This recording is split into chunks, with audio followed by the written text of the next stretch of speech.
There are forces of good and forces of evil at work in the world today. What are these forces? Who is responsible for the good? And who is responsible for the evil? Richard Schaff talks about current events which are rarely discussed by the mainstream media, events that affect us all. This program seeks to identify, to inform, and to equip the believer for what's ahead. Welcome to What in the World is Going On? This is What in the World is Going On. I am your host, Richard Schaff. We are sponsored by Lincoln Log Homes. We are pro-Christian, pro-American, pro-life, pro-Second Amendment, and here by the grace of God. As I've said to you folks several times, quite often, this is not a breaking news program. It's not set up to be. I tape it once a week, normally on Saturday, appears on Sunday, and also on Monday. And it goes on YouTube 24/7. But we're not breaking news. But I want to talk to you about something today. You know, I love our president. I wish I could vote for him every day of my life. And if he legally ran every day of my life, I would. And if he ran illegally every day of my life, I might still. But some of his advisors, to give him his cabinet picks, need to be replaced. You know, I was so enthused with Jeff Sessions that at one time I said if Trump fired him, I would probably question whether I should continue supporting Trump or not. Well, that became pretty evident that it wasn't a good selection. But now we've got William Barr. William Barr. I remembered something about him, and I did some research to find out and why he would want William Barr to be his Attorney General. I cannot tell you, folks. Let me tell you what I found out. I knew there was something, and so I did some research. I got my stuff together, and here's what I found out. William Barr, Trump's AG appointment, was a top cop during the federal siege and killing of Randy Weaver's wife and son. I got the information from James Bovard, who's a USA Today columnist, among other things. I'm going to read you a copy. I've got a photocopy of the paper back then where it says the United States to pay family of FBI radio raid. Weaver children to receive $3.1 million. The Justice Department agreed to pay $3.1 million to the family of Randy Weaver, the white separatist whose wife and 14-year-old son were killed in a violent 1992 standoff with federal law enforcement agents at a remote cabin in northern Idaho. The Senate Judiciary Committee hearing for Attorney General nominee William Barr have focused heavily on Barr's views on Special Counsel Robert Mueller. You know, he's referred to what great friends the Barrs and the Muellers are. But nobody's asking about Barr's legal crusade for blanket immunity for federal agents who killed American citizens. I'm going to repeat this. The Judiciary Committee hearing Attorney General nominee William Barr, who have been focused heavily on Barr's view on Special Counsel Mueller. But nobody's asking about Barr's legal crusade for blanket immunity for federal agents who killed American citizens. You're asking, what am I talking about? I'm going to tell you. Barr received a routine questionnaire from the Judiciary Committee asking him to disclose his past work, including pro bono, that means free, activities serving the disadvantaged. The disadvantaged that Barr spent most of his time helping was an FBI agent who slayed, killed, murdered an Idaho mother holding her baby back in 1992. Barr spent 2 weeks organizing former attorney generals and others to support, quote, an FBI sniper in defending against criminal charges in connection with the Ruby Ridge incident, end quote. Barr also assisted in framing legal arguments as they were advanced in the district court and the subsequent appeal to the Ninth Circuit. The charitable work for an FBI agent who already had a federally paid law firm defending him. This work helped tamp down one of the biggest scandals during Barr's time as Attorney General from 91 to early 93. Barr was responsible for both the U.S. Marshals Service and the Federal Bureau of Investigation, two federal agencies whose misconduct at Ruby Ridge helped to weaken the bond of trust that must exist between ordinary Americans and our law enforcement agencies. All of this according to a 1995 Senate Judiciary Committee report. I got the reports here in front of me, folks. After Randy Weaver, an outspoken white separatist living on a mountaintop in northern Idaho, was entrapped by an undercover federal agent, U.S. Marshals trespassed on Weaver's land and killed his 14-year-old son, Sammy. The following day, FBI sniper Lon Hornich murdered Weaver's wife, Vicki. She was standing in the cabin doorway. This FBI shooter had previously shot Randy Weaver in the back after he stepped out of the cabin. The suspects shot Randy Weaver and his wife. Weaver lived. The suspects were never given a warning or a chance to surrender and had taken no action against the FBI agents. After an Idaho jury found Weaver not guilty on almost all charges, federal judge Edward Lodge slammed the Justice Department and the FBI for concealing evidence and showing a, quote, callous disregard for the rights of the defendants and the interests of justice, end quote. A Justice Department internal investigation compiled a 542-page reporting in detail federal misconduct and cover-ups in the case and suggested criminal charges against FBI officials involved in the Ruby Ridge shooting. Barr told the New York Times in '93 that he was not directly involved in the Ruby Ridge operation. 2 years later, the Washington Post revealed that top officials of the Bush Justice Department had at least 20 phone contacts concerning Ruby Ridge in the 24 hours before Vicki Weaver was shot. And these included, folks, 2 calls involving Barr. In January 1995, FBI Director Louis Freeze announced wrist slaps for the FBI officials involved. These included his friend, Larry Potts. Larry Potts supervised the operation from headquarters and who had approved the shootout without provocation orders that contravened the Constitution of the United States. What does this do? This is all according to the Justice Department, their internal report. When Attorney General Janet Reno later nominated Potts for Deputy Director of the FBI, top newspapers and members of Congress protested. But Barr told the New York Times that his friend Potts was, quote, deliberate and careful, and I developed a great confidence in his judgment. I can't think of enough good things to say about him, end quote. What I just told you is a direct quote from Barr to the New York Times.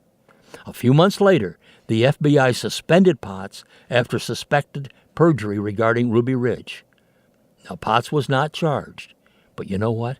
He retired in disgrace 2 years later.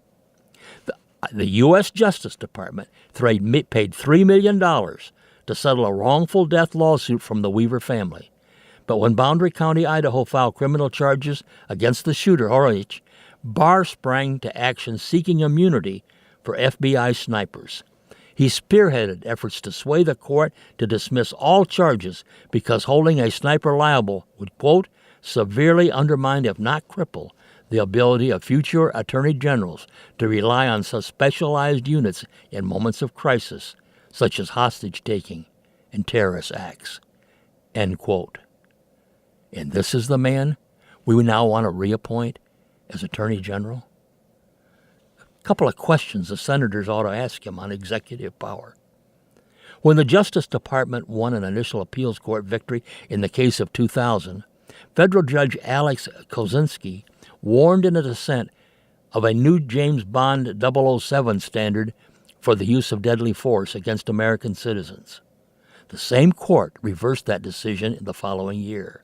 Kozinski, writing for the majority, declared, quote, a group of FBI agents formulated rules of engagement that permitted their colleagues to hide in the bushes and gun down men who posed no immediate threat. Such wartime rules are patently unconstitutional for police action. Does William Barr still endorse, quote, wartime rules, and a 007 standard that absolve federal agents for questionable shootings of Americans? Does Barr consider, quote, illegal government killings to be an oxymoron? Best of all, can Barr explain to us his understandings of the phrase, quote, government under the law? My dear President, do you really want this man for your Attorney General? And you know, undoubtedly he'll make it. Another unrelated article does come to us from Sean Spicer. He points out that the Attorney General nominee will cruise through the nomination process. This according to Sean Spicer, the former press secretary. He said this last Monday, a week ago, on Fox News, one day after Barr was slated to appear before the Judiciary Committee, Senate Judiciary Committee. There's no question he's the next Attorney General, Spicer said. Barr was AG from 91 to 93 under former President George Bush. President Donald Trump picked him to serve as a permanent replacement for acting Attorney General Matthew Whitaker. There's a lot of reasons that I think this man is going to be a disappointment to our president. I trust I'm wrong. And you know, folks, again, this isn't breaking news, but I haven't seen one thing on this on the mainline media. I haven't heard one question asked on these incidents. A quote from Abraham Lincoln, I think, is appropriate. Yeah, he really said it. From Abraham Lincoln, we the people are the rightful masters of both Congress and the courts, not to overthrow the Constitution, but to overthrow the men who would pervert our Constitution. A couple of things going on around here today. Lots of news out there. I guess you've seen that BuzzFeed story where they've, on Cohen and Trump, claiming that they've got Trump. Now, boy, they can impeach him. They got all the grounds. Well, even the special counsel Mueller is claiming the whole story's false. Doesn't that give you something to think about? That just happened last night. Let's follow up on that. And our president speaking today, Saturday at 3 o'clock. I hope you will have watched that. I'm going to get home and watch it. I want to remind you again about choosing the news sources you're listening to. I'm trying to help you stay informed. I do my job once a week, but shucks, I'm just one little guy out here, 1/2 hour a week. How do you keep informed? Well, you could go to the alternative media. That's the Drudge Report is a good one. Newsmax has one out. American Thinker is great. And on your TV listening, I keep telling you this, Fox has got by far the only good programming if you want accurate reporting on the news. I think Hannity, he's number one. To me, he is, and I love Judge Jeanine on Saturday night. Tucker Carlson is good. Lou Dobbs is good. Fox and Friends in the mornings is great, and so's Laura Ingraham at night. And these programs are rerun in the early hour morning. If you 1 or 2 o'clock, if you're up, check and get them. They'll keep you informed. And be sure and listen to Rush Limbaugh. He's on here locally on the Charlotte station from noon to 3. A lot of advertising there, but what he gives you, it's good. It's good, folks. And you want to stay informed. And these are ways that you can do it. And you're talking about that tunnel. We got the tunnel that they just announced where they dug underneath in Arizona. Hundreds in one day, most on record coming into the United States illegal. Time to protect us. Time to get that fence up, folks. And didn't you love that story where Pelosi was going to take that government plane to Afghanistan? And when the president allowed that wouldn't really be good with 800,000 people unemployed in our government, how would that look, Nancy? And made the plane all of a sudden not available even after she was on the bus. She announced then that she would be taking a commercial, he announced that she could take a commercial flight. And, of course, that was tongue-in-cheek because there are no commercial flights into Afghanistan. It's a war zone. And what did Nancy do? She comes out and criticizes our president, like she loves to do, on a security matter because she blew the cover of her trip on a commercial airline to Afghanistan. Nancy, there are no commercial flights from the United States to Afghanistan. It's a war zone, honey. I guess our president saved you a little embarrassment there, huh? And on the border and on the security, Pelosi said that the House of Representatives is not welcoming the president because of security measures. But before Trump had a chance to tweet, Homeland Security Secretary Nielsen, you've heard her, Kirstjen Nielsen. Well, she pointed out to Nancy Pelosi that the security concerns under the Secretary of the Department of Homeland Security and the Secret Service, it's all okay. The Department of Homeland Security and the U.S. Secret Service are fully prepared to support and secure the State of the Union, Nielsen wrote. Quote, "We thank the service for their mission focus and dedication and for all they do each day to secure our homeland." End quote. The government shut down on December 22nd. It's resulted in hundreds of thousands of federal workers not getting paid. There appears to be no end in sight. Both Trump and the House under Pelosi are sticking to their guns. But the place would be secure, Nancy, just in case you got confused on that. And there are problems down on our borders. Let's take a look. I've got a report here from a border rancher.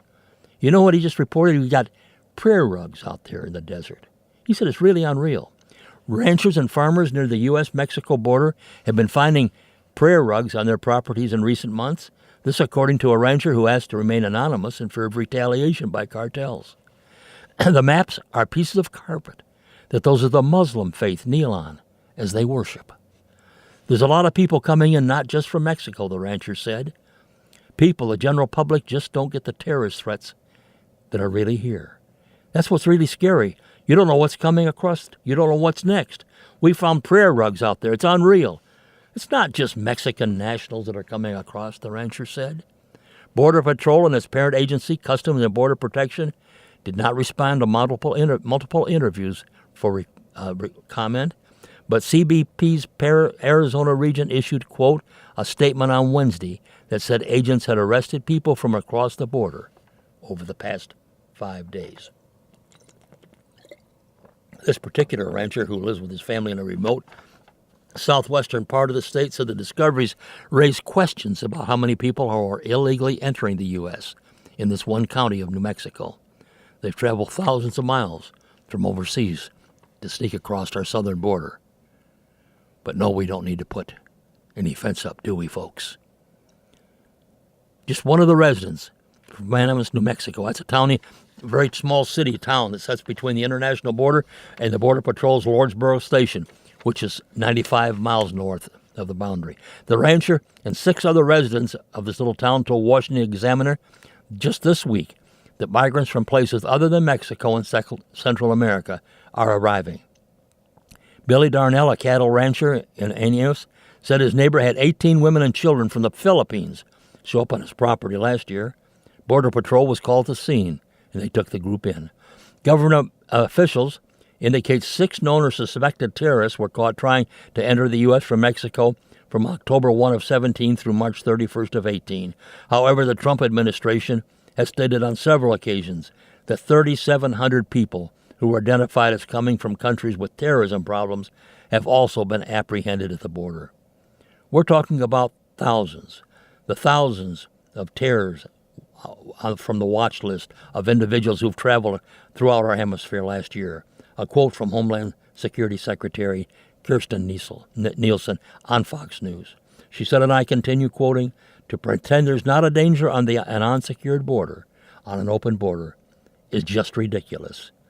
It belies common sense. End quote. And just this. You didn't hear this on the mainline news media? Nothing. A migrant caravan full of women and children, led by a convicted child rapist. How about this, folks?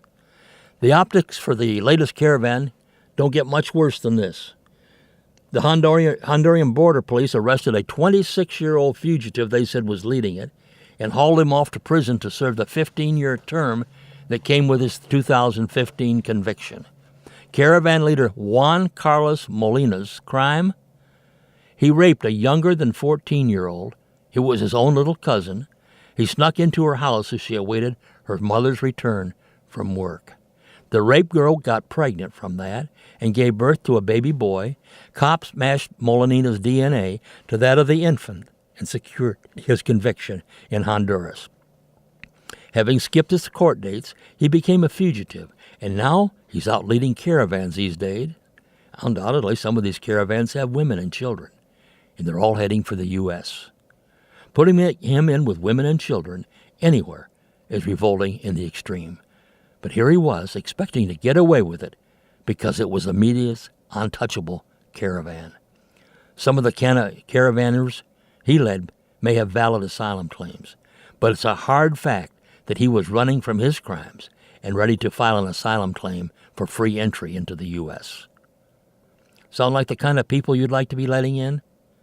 Even for 2 seconds, folks?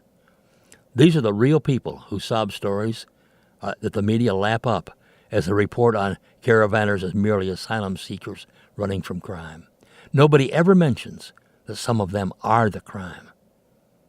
That is, other than some angry Mexican residents who experienced it firsthand and are now lashing out at them being in Mexico.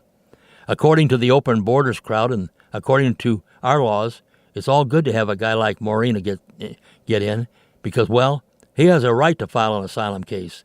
And if he sneaks in to do it, he has a right to stay.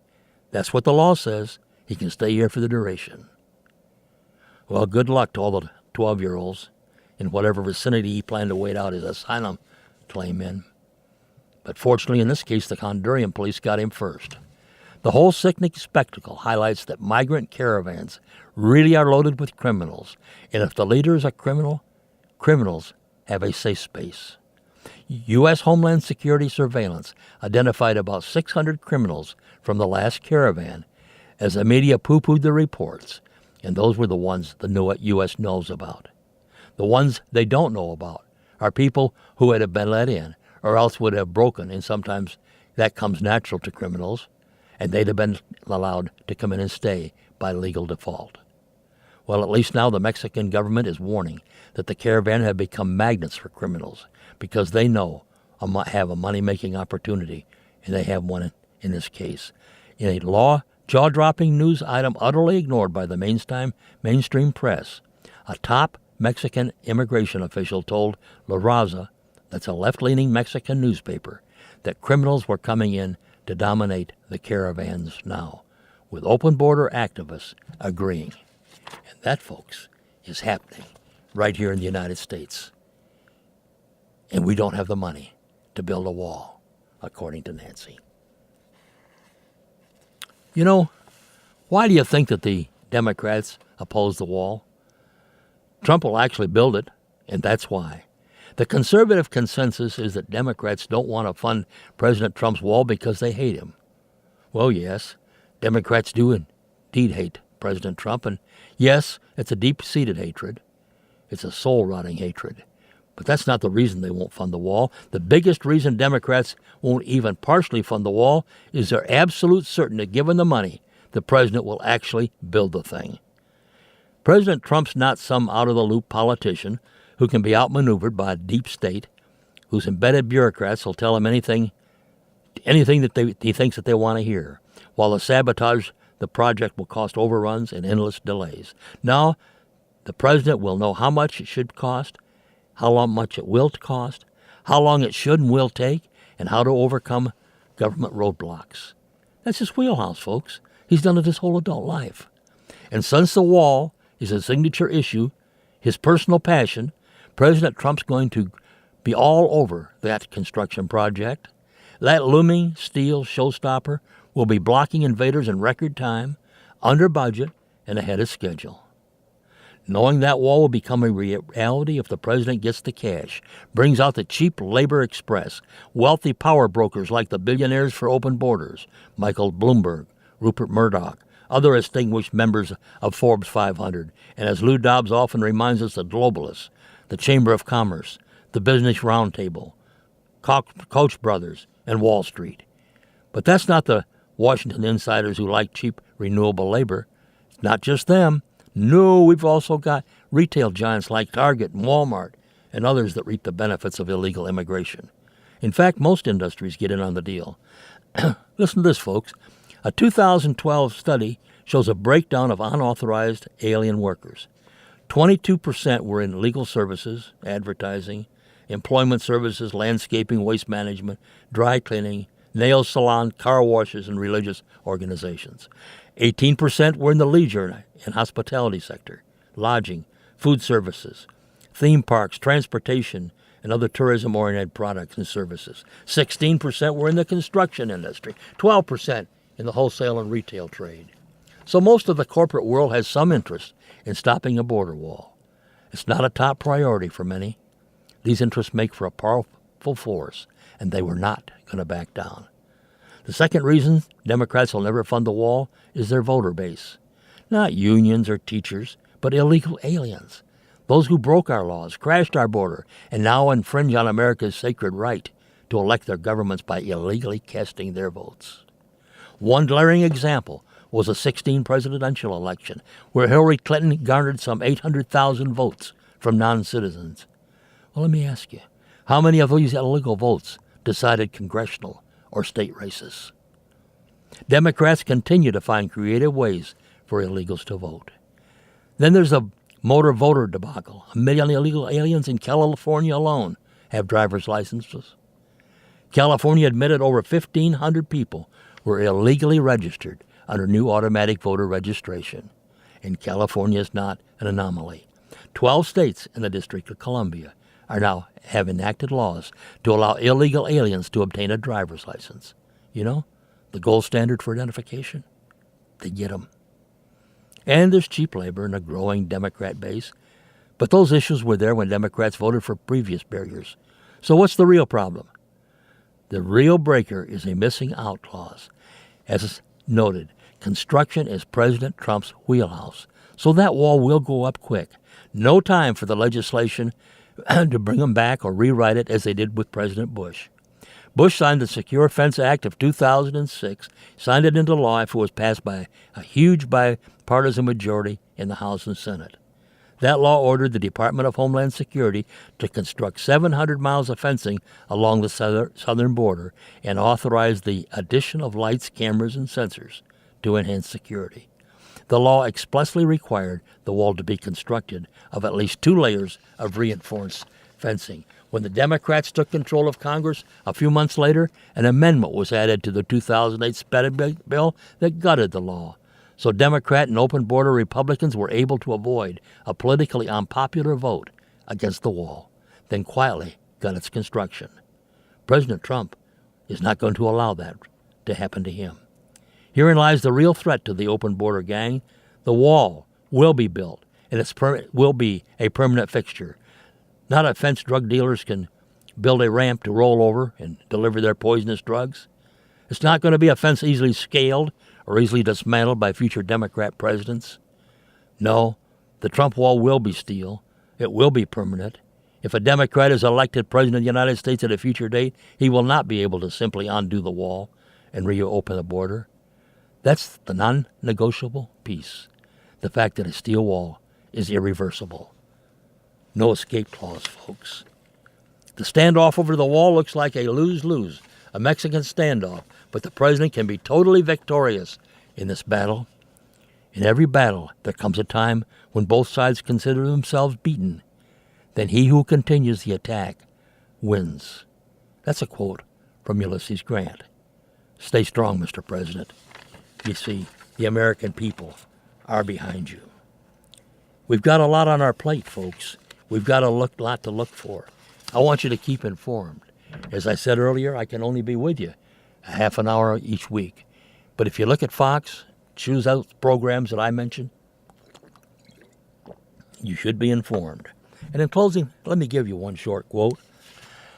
Don't know where I saw it, but I want to share it with you. Bruce Jenner is still a man. Homosexuality is still a sin. The culture may change. The Bible does not. Goodbye until next week, and God bless you.